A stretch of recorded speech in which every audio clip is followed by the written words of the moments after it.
Thank you for joining us for another 18th century fashion FAQ. Today's question that we're going to address is, are the sleeves supposed to be that tight?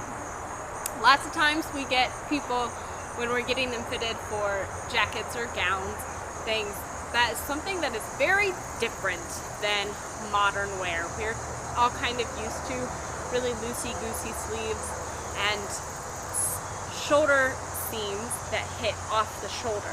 So that is a question we get a lot, and that's what we're going to look at today. Are sleeves supposed to be that snug? The answer is yes. A sign of a well-tailored garment was well-fitted sleeves, and that was done for a very specific reason. The sleeves are cut so that the grain of the fabric moves this way across the body, and that makes the shoulder be cut on the bias. If you know anything about grain lines and bias, you'll understand what I'm talking about. If not, check out our other video, because we addressed that in another one.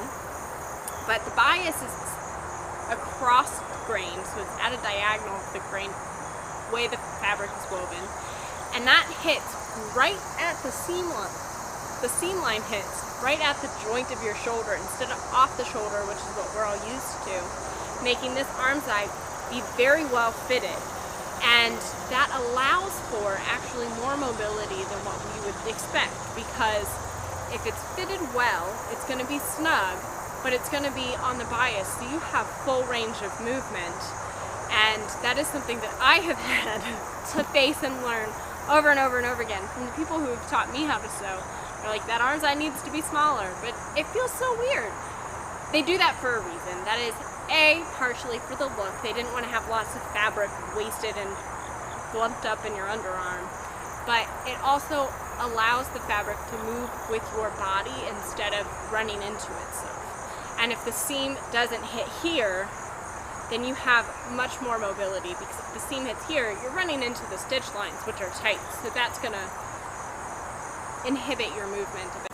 And if you have enough give right along the joint, you're going to have full range of movement in your 18th century clothes. But it is very strange to have the fabric go all the way up into your armpit. That being said, it's also not supposed to be uncomfortable. So you're going to make sure you have enough cut out of the front that you can move your arms across your body and to the back as well. But long answer short, yes, 18th century clothing for men and women is that fitted in the arm. Thanks for joining us. Have a wonderful day, and we'll talk to you later.